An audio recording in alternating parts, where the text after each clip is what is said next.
เป็นถนนแบบน้อยๆแบบนี้เส้นเล็กน้อยๆนะแต่ว่าปูยางเนาะแล้วก็เลี้ยวไปก็เป็นทุ่งนาเนาะทุกคนเนาะส่วนหรือว่าทุ่งนาเนาะติดกับถนนเลยถนนก็ลาดยางเลยสบายอันนี้มาเห็นตัวจริงแล้วเนาะหลายๆครั้งที่บ่าวบุญได้รีแอคชั่นคลิปเนาะก็ได้เห็นว่ามันอยู่ในทุ่งนาก็ถนนมันปูยางแล้วก็มาเห็นตัวจริงก็เป็นแบบนี้กันเลยเนาะโอ้ไถนารถไถนาเป็นเนาะอ๋ออันนั้นรถไถอีกเนาะ ประหยัดไปกึ่ง โดยอันนี้จ้างกึ่งโดยรุ่นน้อยประหยัดไปกึ่ง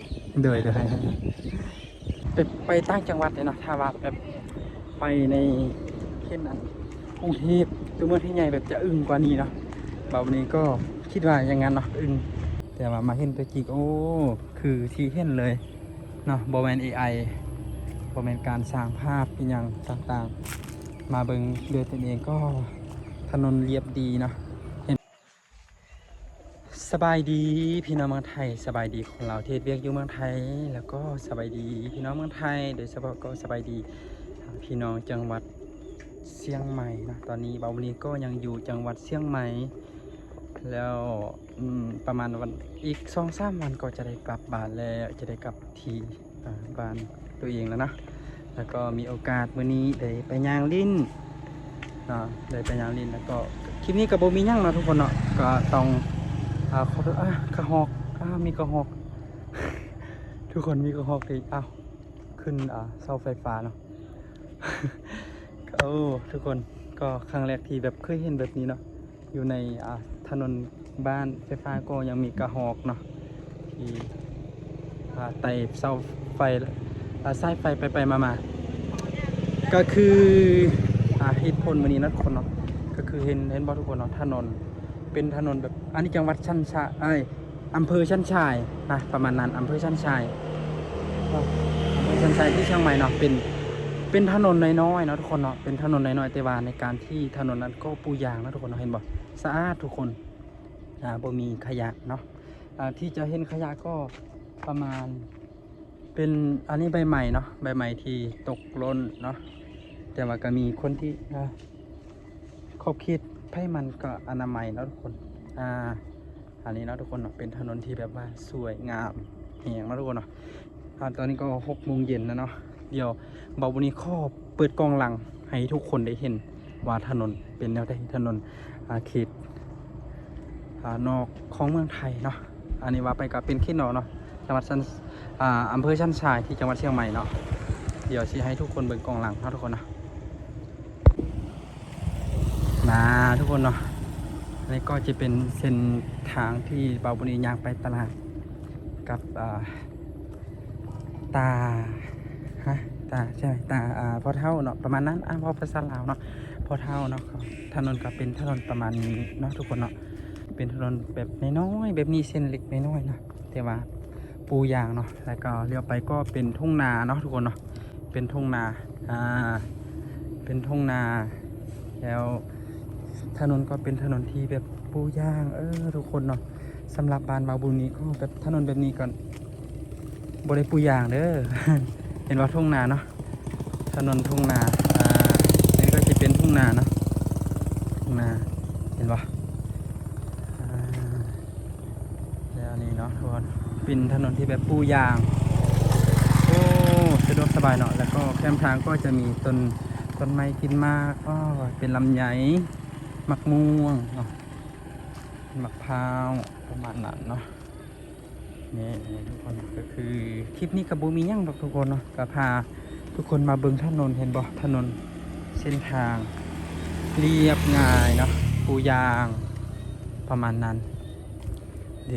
ก็ย่างไปเนาะย่างลิ้นตอนแรงตอน6 โมงเย็นเนาะก็ย่างไปแบบนี้นะทุกคนให้ทุกคนเบิ่งถนนก็แนวอื่นกับบูมียั่งหรอกทุกคนพามาเบิ่งถนนพามาเบิ่งมาย่างลิ้นที่ถนนเนาะทุกคนสังเกตเบิ่งเนาะขยะบ่เห็นเลยนะขยะขี้เหงื่อประมาณนั้นขี้เหงื่อเนาะ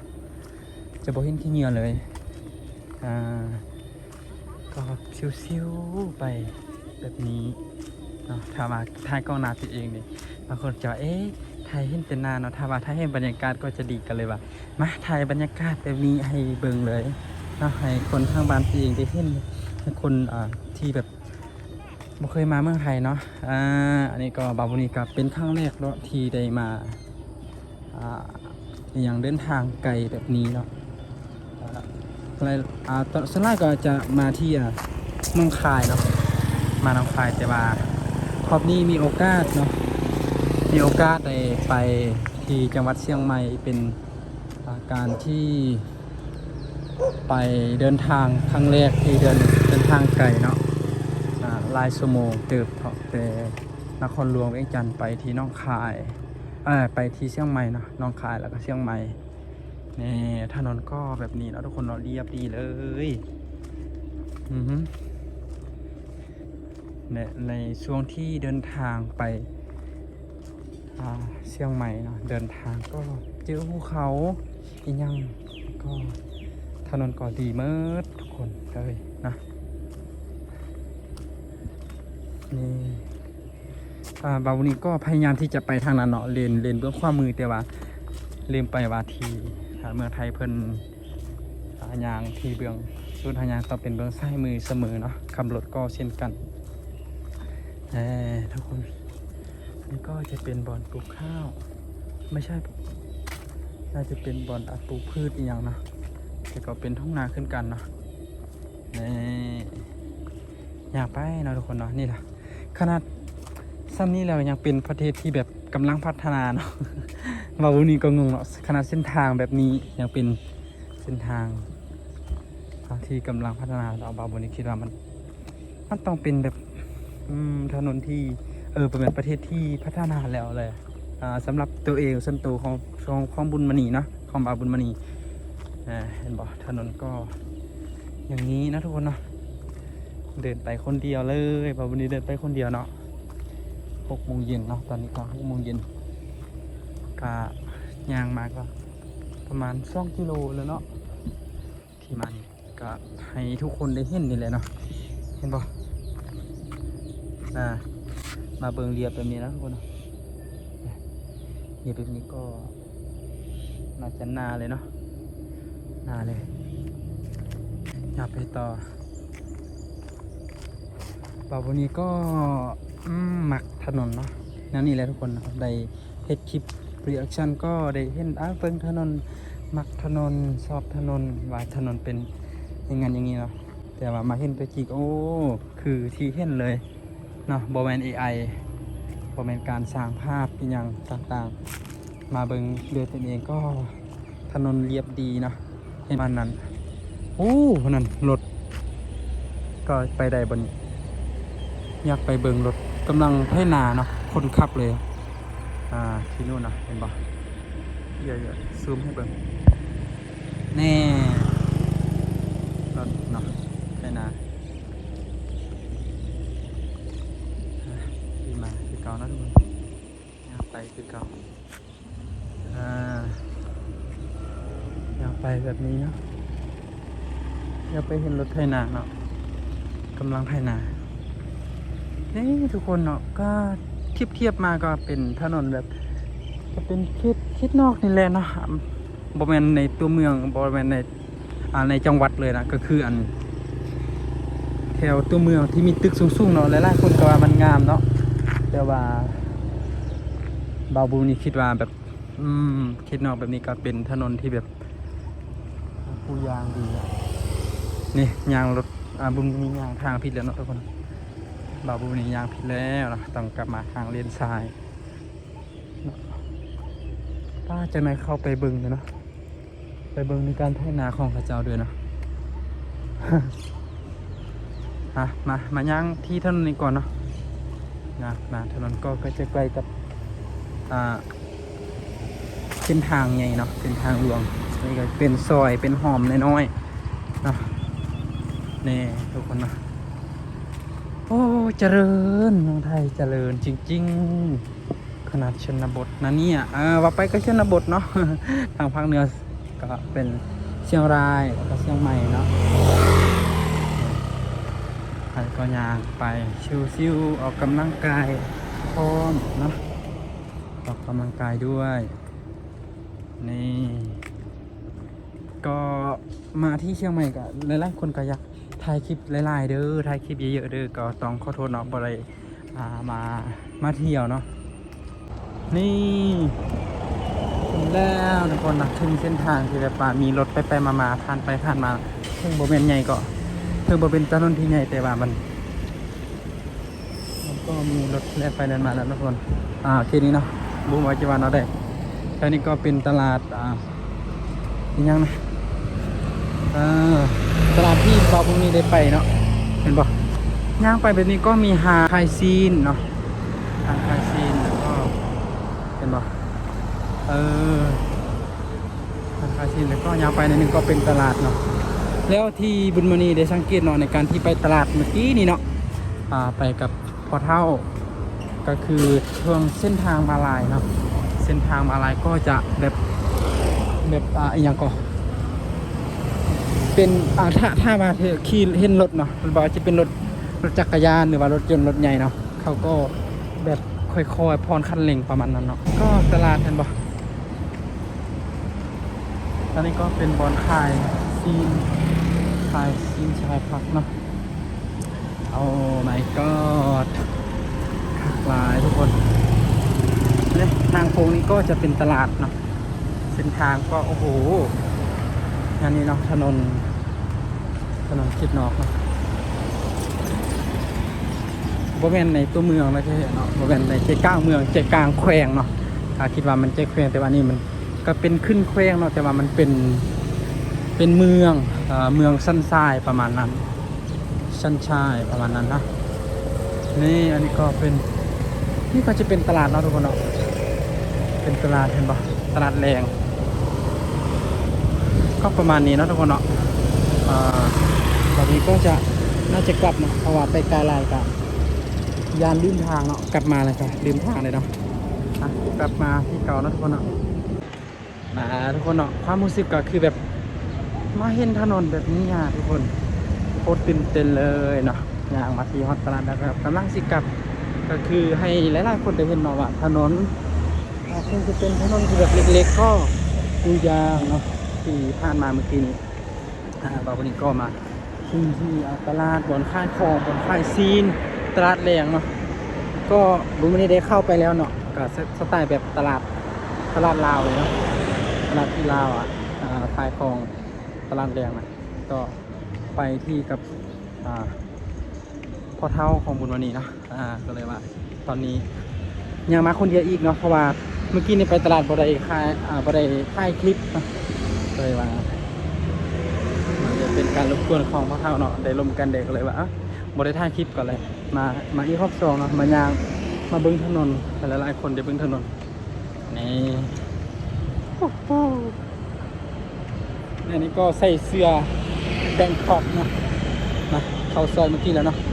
เข้าซอยที่บุญมียางไปคนเดียวกำลังกลับแล้วเพราะว่าไปไกลแล้วยานสิลืมทางเนาะยานลืมทางเลยก็เลยว่ายางกลับก่อนเนาะเนี่ยเห็นบล็อกถนนก็สวยเลยนะทุกคนประมาณนั้นเนาะเราจะกลับแล้วความรู้สึกแบบตื่นเต้นนะทุกคนความรู้สึกตื่นเต้นที่ได้มาเจอมาสัมผัสกับตัวจริงเนาะว่าถนนที่มอไทยมันเป็นแนวนี้ก็ได้เห็นหมดแล้วทุกคนเนาะแค่ต่างจังหวัดเฉยๆนะหลายๆคนก็ว่าขนาดไปต่างจังหวัดเลยเนาะถ้าว่าแบบไปในเช่นนั้นกรุงเทพตัวเมืองที่ใหญ่แบบจะอึ้งกว่านี้เนาะแบบนี้ก็คิดว่าอย่างนั้นเนาะอึ้งอย่างนี้ก็เป็นส่วนมักถ้าบอกน่าจะเป็นมักบวบเนาะทุกคนภาษาลาวเรียกมักบวบว่าทางจังหวัดเชียงใหม่เขาเจ้าเอื่นว่าถ้ามักอย่างเนาะส่วนเนาะเดี๋ยวเขาเจ้าจะว่าเป็นมันนี่หลักไงอันนี้มักสู้เนาะมักสู้เด้เนาะอันนี้ย่างไปริมมีส่วนเนาะทุกคนเนาะบอกว่าเขาเจ้าเห็นคนแปลกหน้าเนาะว่าภาษาลาวแบบนี้เขาเจ้าจะว่าอะไรเนาะโอ้ไถนารถไถนาเป็นเนาะ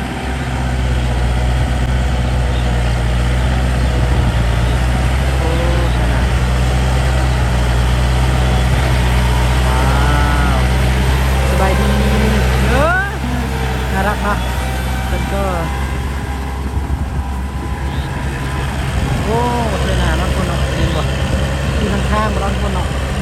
เป็นแบบโครงเหล็กแล้วก็ทางล่างแบบอิหยังก็ยึดไฟนั่นนะทุกคนนะโอ้สุดยอดเลยนะทุกคนเนาะสุดยอดเลยเอาอยากใกล้ๆที่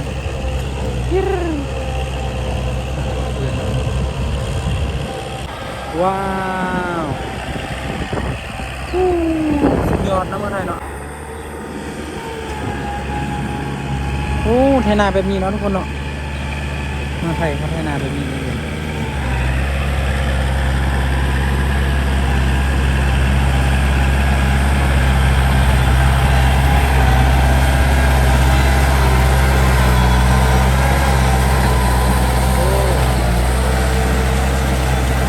หลักๆก็เป็นอยู่ข้างล่างนี้เนาะทุกคนเนาะข้างล่างนี้เนาะ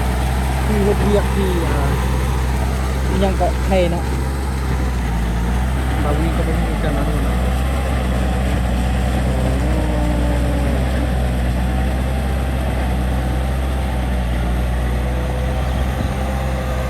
ไปแล้ว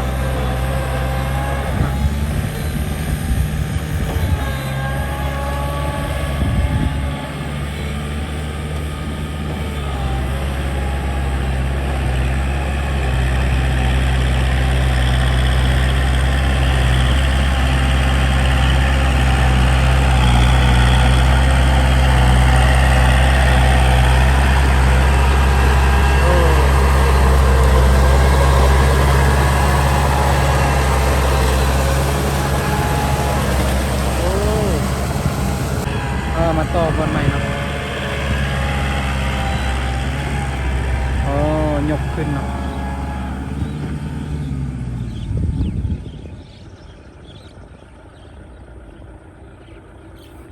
เพิ่นจอดเนาะเดี๋ยวมูลนิธิก็ทาง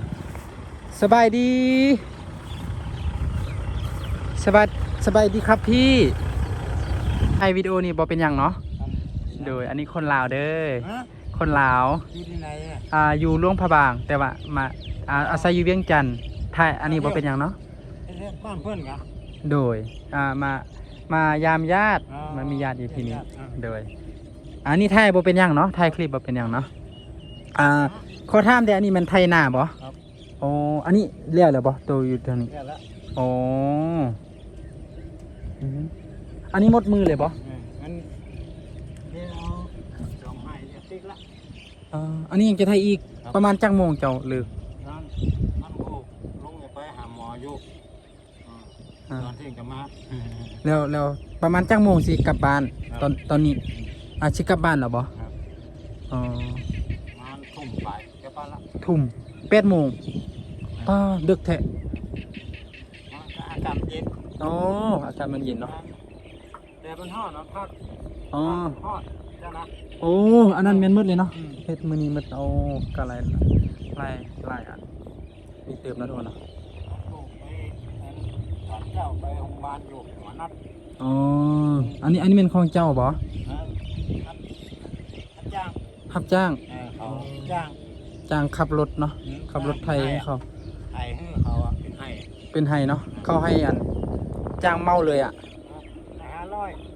ต่อวันหนึ่งเป็นให้500ภาษี500อ๋อถ้าเขาเอารถเดินตามอ๋ออันนั้นรถไทยอีกเนาะประหยัดไปกึ่งโดยอันนี้จ้างกึ่งโดยรถน้อยประหยัดไปกึ่งโดยจังเนาะโดยเรียนจบถึง30ก็มาถึง20กว่าอายุบ่อายุ23โดยถ้าเอาลูกลงลุงเท่าไหร่ขอถามยังค้างเรียงเนาะยังเฮ็ดยังขับรถได้เนาะโอ้เก่งเลยอ่ะประมาณหมดอ่ะโดยคักเนาะอากาศดีเนาะที่เชียงใหม่อากาศดีเย็นดีเลยเย็นดีทุกคนเพิ่นก็ไทยเป็นไฮเนาะไทย1,500กินเบียร์กระป๋องโดยกินเบียร์ประมาณจักมือสีแล้วนี่ เฮ็ด อันนี้เฮ็ดจากวันแล้ว มันผูกจังวันจะมา อ๋อ ตอนเที่ยงจะมา อ๋อหมายถึงเฮ็ดครึ่งมื้อเนาะอืม เดินไปหาหมออยู่ อ๋อไปหาหมอเนาะโดย ทุ่งวานอยู่ โดย หมอนัด โดยหมอนัดเนาะโอเคครับสู้ๆเด้อสู้ๆใจ